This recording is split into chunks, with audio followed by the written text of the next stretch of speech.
Benefícios previdenciários em 7 aulas, só que não. Hoje, aula extra 2, para a gente concluir esse livro que tem um conteúdo extenso, estamos avançando nos benefícios previdenciários.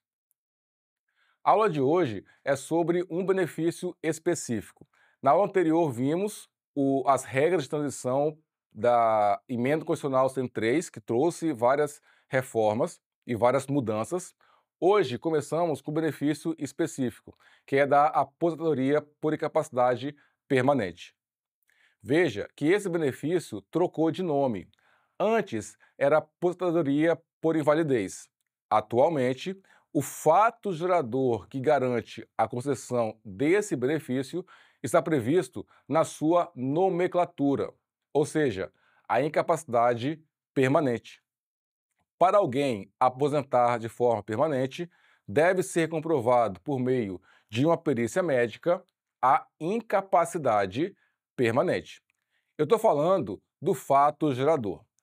Para cada benefício existe um fato gerador.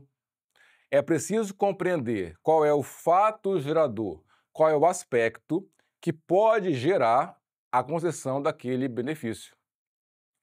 A incapacidade permanente deve ser avaliada pela perícia médica.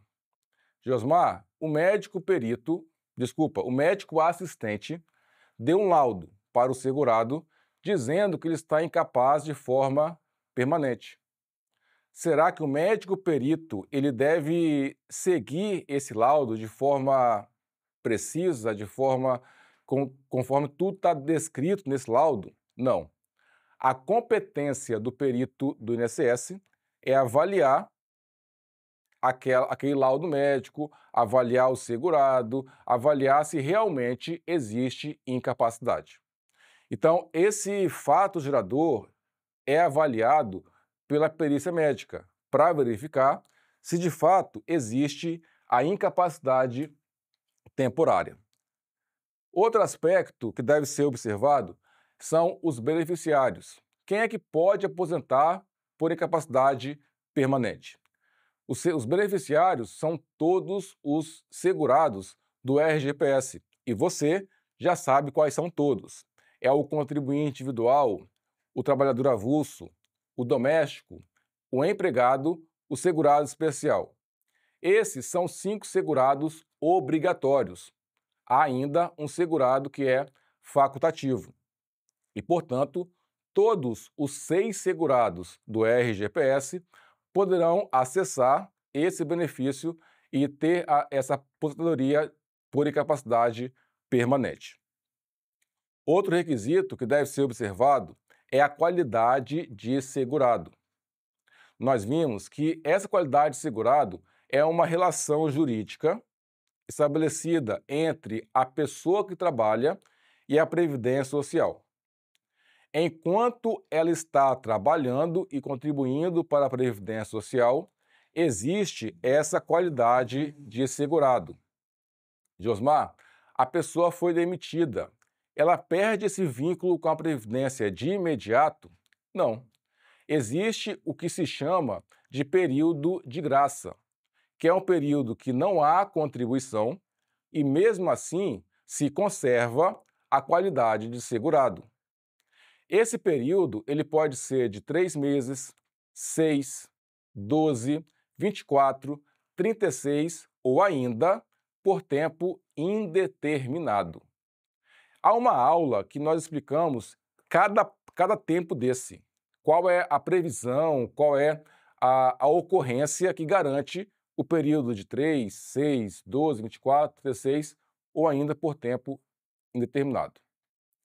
Para alguém aposentar por incapacidade permanente, na data da incapacidade, deve ser comprovada a qualidade de segurado, seja porque está trabalhando, seja porque está em período de graça.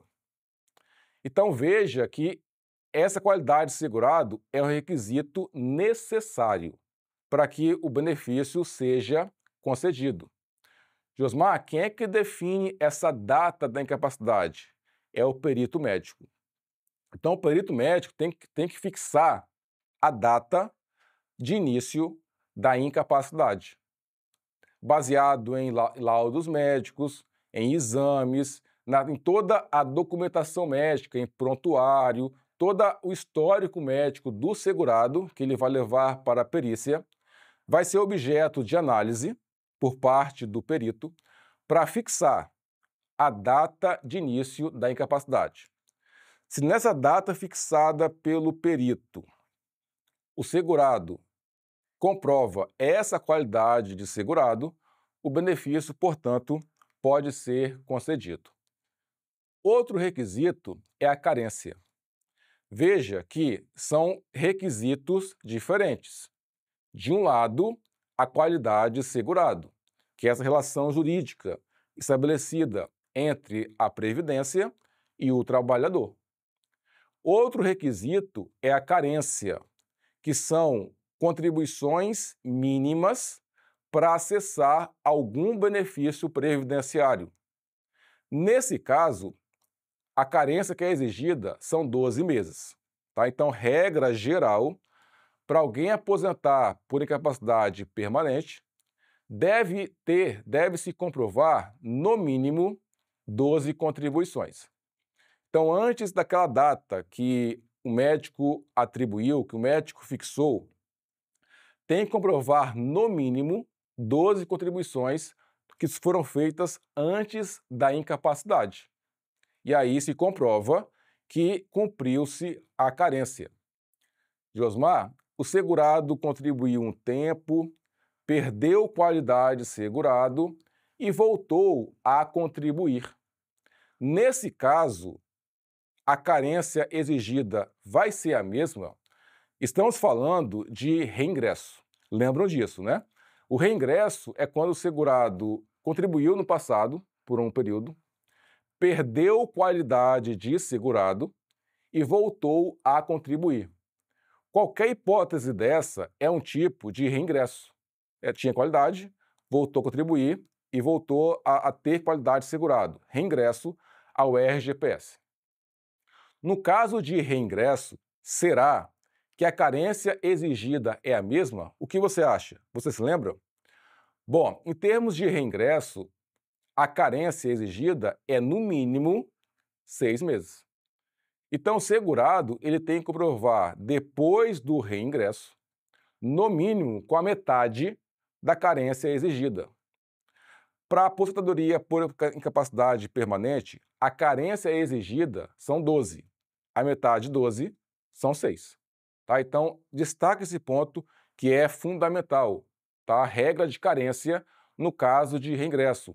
Não confunda conceito de qualidade segurado no contexto de período de graça e com a carência. São conceitos bem diferentes. Apesar da carência ser exigida, existe a possibilidade de isenção de carência.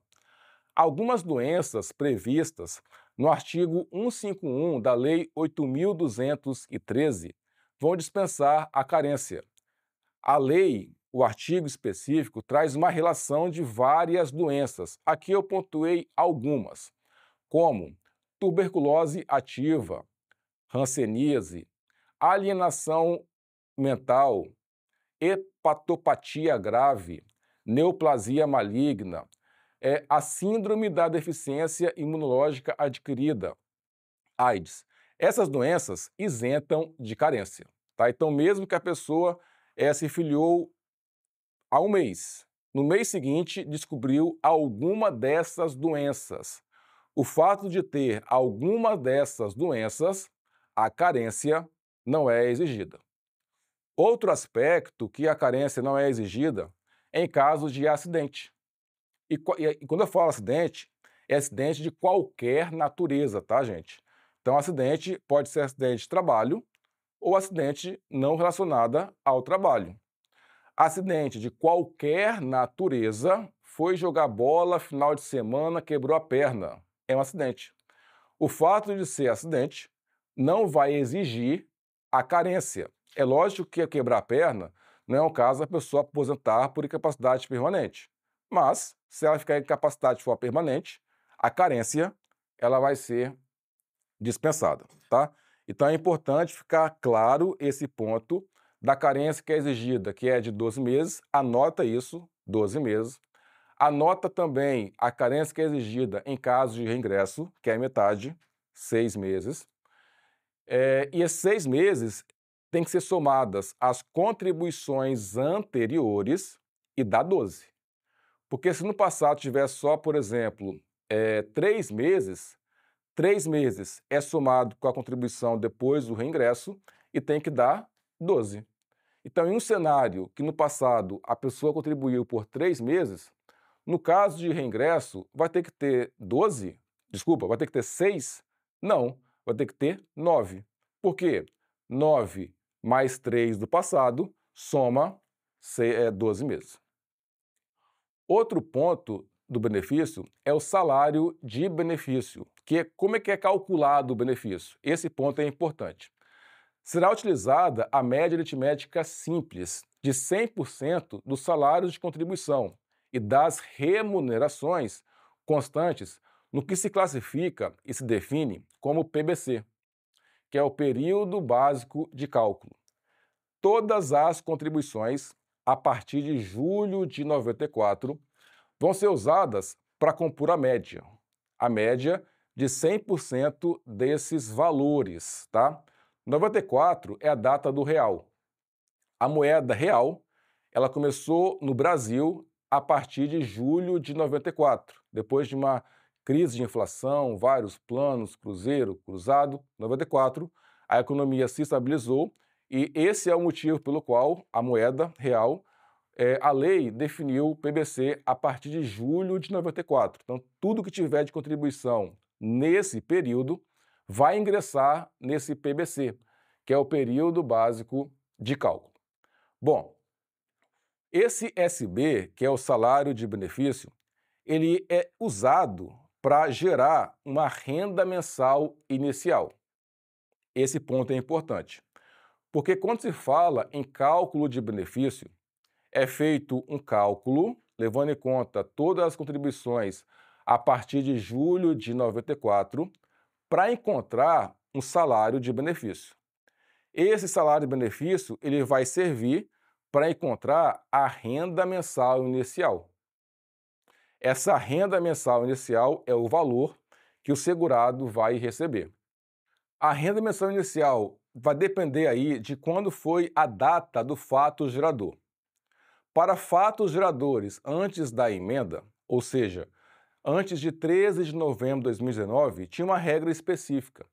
Esse período básico de cálculo levava em conta 80% dos maiores salários de contribuição, descartando 20% dos menores, para calcular esse valor, e a renda mensal inicial era 100% desse salário de benefício. Isso para fatos geradores antes da emenda. Como é que está hoje, a regra hoje, para essa renda mensal inicial? Ou seja, para fatos geradores a partir de 14 de novembro de 2019. Essa renda mensal inicial é de 60% do salário de benefício, acrescido de 2% a cada grupo de contribuições de 12 meses, ao tempo que exceder 15 anos para a mulher e 20 anos no caso do homem. E aí, o que acontece? Vamos imaginar que alguém vá aposentar por incapacidade permanente, se foi acometido por alguma incapacidade permanente. Esse cálculo, como é que vai ser feito? A pessoa tinha, vamos imaginar, 25 anos, quando ficou incapacitado de forma permanente. Homem, 25 anos. O tempo que exceder os 20 anos, ou seja, 5 anos, tem um acréscimo de 2% a cada ano de contribuição. 2%, 2 vezes 5 dá 10. Então, vai ser 10% em um cenário da pessoa aposentar por incapacidade permanente com 25 anos, sendo homem. E aí vai ser esse 60% mais 10%, tá? Então, esse que é o cálculo. Evidentemente que não há de se falar em renda mensal inicial com valor inferior ao salário mínimo. Porque dos benefícios previdenciários, o valor do benefício é garantido em pelo menos um salário mínimo. Então, se nesse cálculo der valor inferior ao mínimo, fica, portanto, garantido o valor de um salário mínimo. Há ainda a possibilidade dessa renda mensal inicial ser maior do que o teto previdenciário. Para quem aposenta por incapacidade permanente, em uma situação que estiver, por exemplo, em leito permanente, a Previdência garante um acréscimo de 25% do valor do benefício. A lei define uma série de possibilidades que esse acréscimo é possível. Melhor dizendo, é o RPS, que é o Regulamento da Previdência Social, aprovado pelo Decreto 3.048. Lá no anexo 1, estão previstas uma série de hipóteses que garantem a majoração de 25%. Eu trouxe aqui algumas. Por exemplo, a cegueira total. Ele aposentou por incapacidade permanente, porque perdeu a visão, ou por outro motivo, vamos imaginar por outro motivo. Depois de aposentar por por incapacidade permanente, ele ficou cego, cegueira total. Por conta dessa enfermidade, ele pode ter direito a um acréscimo de 25%. Outra hipótese é a permanência contínua em leito. É uma outra hipótese que dá direito a ele ao acréscimo de 25%, tá? Um ponto importante é que esses 25%, que é o acréscimo, com o acréscimo, o teto previdenciário pode ser ultrapassado. Então imagine, por exemplo, alguém que aposentou por incapacidade permanente em virtude de um acidente de trabalho, recebe o teto do INSS. Se ele ficar cego, por exemplo, cegueira total, e tiver direito ao acréscimo de 25%, mesmo que o teto previdenciário seja ultrapassado, o benefício é garantido. Então, esse ponto é um ponto importante de você destacar, porque é uma possibilidade que o teto previdenciário pode ser ultrapassado. Agora, um ponto importante. Aquela regra que nós comentamos de 60% do valor do benefício acrescido de 2% a cada grupo de contribuições de 12 meses, essa regra não vai ser observada quando a incapacidade permanente decorrer de acidente de trabalho, doença profissional ou doença de trabalho. Nesse caso, vai ser 100% do salário de benefício para ele aposentar por incapacidade permanente. Tá? Então, esse ponto é um ponto importante que você precisa compreender. 3 hipóteses: acidente de trabalho, doença profissional e doença do trabalho. Essas hipóteses, em geral, exigem o cadastro da CAT, que é o Comunicado de Acidente de Trabalho. E aí o empregador deve registrar a CAT, o médico vai avaliar o nexo causal entre esse acidente, essa doença, com a profissão do segurado. E se ficar comprovado que, de fato, foi acidente de trabalho, doença profissional ou doença do trabalho, aquele cálculo que nós falamos mais cedo, nessa mesma aula, não é mais observado. O cálculo garante, portanto, 100% do valor do benefício. Vamos aqui imaginar alguns exemplos, tá? Vamos imaginar que o segurado, João, segurado hipotético, ele sofre um acidente de trabalho, ele tenha 35 anos de contribuição, muito tempo, poderia aposentar, não quis aposentar, continuou trabalhando. Sofreu um acidente de trabalho.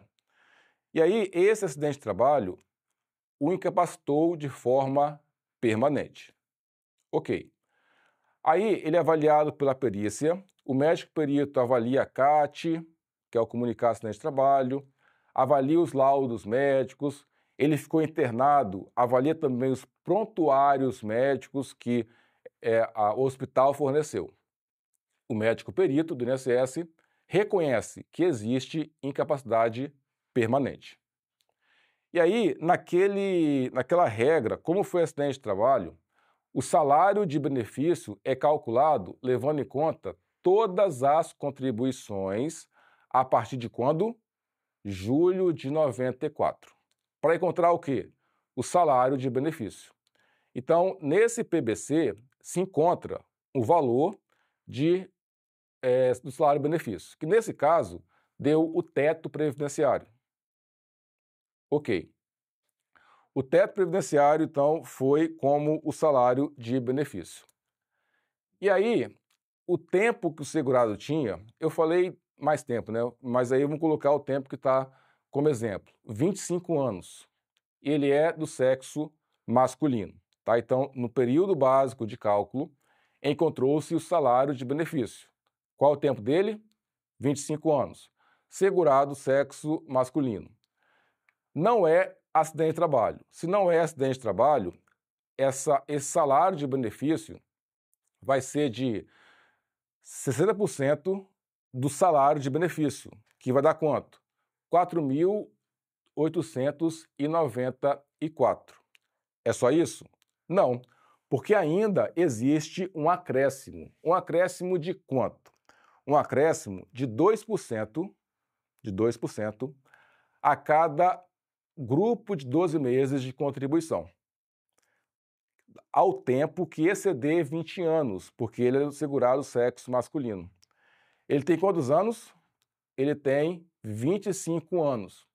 Se ele tem 25 anos, o tempo que excedeu foram quantos? 5 anos. Se são 2% a cada ano, 2 vezes 5 dá quanto? Dá 10. Portanto, o acréscimo que vai ser garantido é de 10%. Por quê? Ele tinha ali 25 anos de contribuição.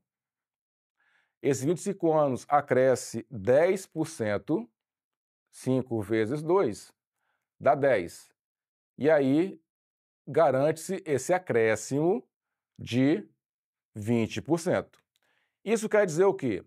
Que a renda mensal inicial ela vai ser 60% do salário de benefício, acrescido de mais 10%, 70%, tá? Por esses 10% aqui, é importante ficar claro, é em função do quê? Desses 5 anos que excedeu os 20 anos. Porque esses 5 anos acresce 2% a cada ano. Aí aumentou aqui, 10%. Essa RMI vai ser de 70%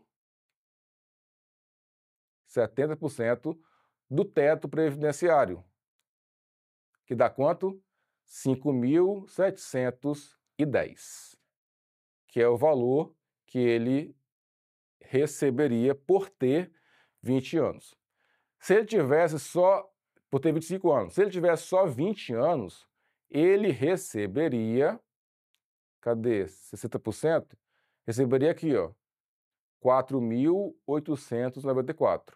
Como ele tem 5 anos além dos 20, tem um aumento para 5.710 em um cenário que no período básico de cálculo o salário de benefício alcançou o teto, tá? Porque veja, para calcular o benefício, o valor do benefício, primeiro você faz um cálculo no PBC, que é o período básico de cálculo, para encontrar o quê? O salário de benefício. Esse salário de benefício, ele vai servir de base para encontrar a renda mensal inicial. E aí, essa renda mensal inicial, ela, em regra, é de 60% do salário-benefício. Só que tem um acréscimo de 2% a cada ano de contribuição. Tá? Então, é essa regra que deve ser observada. Bom, avançando, vamos ver a data de início do pagamento. Quando é que começa esse benefício? Esse benefício tem uma regra. Para o segurado empregado, começa a partir do 16º dia da incapacidade. Por quê? 15 dias iniciais é de responsabilidade da empresa.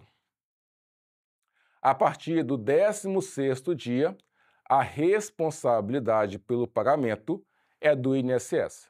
Então, a regra é essa para o segurado que é empregado, tá? 15 dias, isso vale tanto para incapacidade temporária quanto para incapacidade permanente. Se ele sofreu um acidente, por exemplo, e ficou inválido, os 15 primeiros dias, a responsabilidade pelo pagamento do salário do segurado é da empresa. A partir do 16º dia, é de responsabilidade do segurado. Desculpa, do INSS, né, que define a data desse pagamento. Os demais segurados, para os outros segurados, ou seja, contribuinte individual, trabalhador avulso, doméstico, segurado especial e até o facultativo, que também tem direito, esse pagamento começa a partir da data da incapacidade. Regra geral. Somente, e se somente, esse requerimento for feito no prazo de até 30 dias. Aí o pagamento ele consegue ser atingido e começa a partir da data da incapacidade. Por exemplo, uma hipótese de ser contribuinte individual. E aí, esse contribuinte individual, ele é contribuinte desde 1º de janeiro de 2007. Vem contribuindo para a Previdência Social. Em 11 de setembro de 2010, ele sofre um acidente.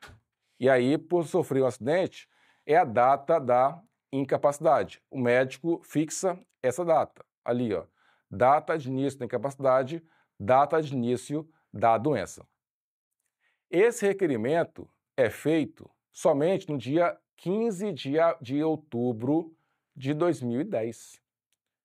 Ele tinha quanto tempo para requerer e ter o pagamento na incapacidade? Até o dia 11 de outubro. Mas esse requerimento foi feito dia 15. E, portanto, esse pagamento, a data de início do pagamento, vai ser na data do requerimento. Por quê? Ele demorou a dar entrada. Ele demorou mais de 30 dias. Josmar, e se esse segurado tivesse feito o pedido no dia 30 de setembro? Então, ele acidentou em 11 de setembro, e aí estava internado, não tinha como dar entrada, passou aí um tempo, 30 de setembro, aqui, ó, ele liga para 135 e faz o requerimento. Aí a perícia é marcada lá para o dia 30 de outubro, lá na frente. Não tem problema, tem uma agenda, tem uma fila que é observada e a perícia foi marcada lá na frente. Nesse caso, quando o médico definir a data de incapacidade em 11 de setembro, quanto que você acha que vai ser a data de início do pagamento? Nesse caso, a data de início do pagamento vai cair na data da incapacidade. Por quê? Porque o requerimento foi feito no prazo inferior a 30 dias, tá? Então, com relação à data de início do pagamento, para os demais segurados, vai depender da data de entrada do requerimento. Regra geral. A data de pagamento para os demais segurados vai ser na data da incapacidade. Isso se o requerimento for feito no prazo de 30 dias contados da incapacidade. Caso contrário, ou seja, se ultrapassar os 30 dias da data da incapacidade, esse pagamento vai ser fixado na data do requerimento. Esse ponto é muito importante. Aqui tem outro exemplo que eu acabei de falar. O requerimento foi feito dentro de 30 dias e aí a data de início do pagamento fica, portanto, fixada na data da incapacidade e fica, então, estabelecido a data de início do pagamento. Bom, caminhando para a cessação do benefício. Quando o benefício vai cessar? Esse benefício cessa quando o segurado vem a óbito. Então, vem a óbito, o benefício cessa. no retorno voluntário ao trabalho.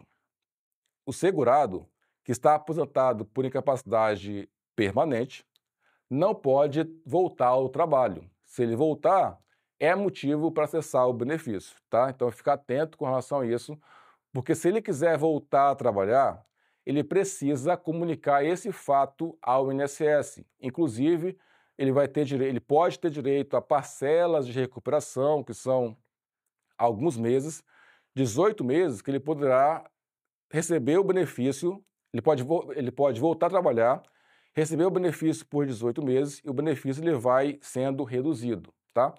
Mas se alguém está aposentado por incapacidade permanente e voltar a trabalhar, se a Previdência identificar isso, o benefício ele pode ser cessado. Evidentemente que o direito ao contraditório, ampla defesa é garantido, o segurado ele é convocado, ele se manifesta, mas se ficar comprovado que ele de fato trabalhou, é motivo para cessar. Bom, ficamos por aqui. Foi um resumo de uma parte do livro Benefícios Previdenciários em 7 aulas. Teve dúvida? Teve algum aspecto que não ficou claro? Põe aqui nos comentários para a gente acompanhar e você conseguir ter a sua dúvida esclarecida. Acompanhe-nos nas redes sociais para você tirar a dúvida que quiser. Ficamos por aqui e até o próximo vídeo. Tchau, tchau.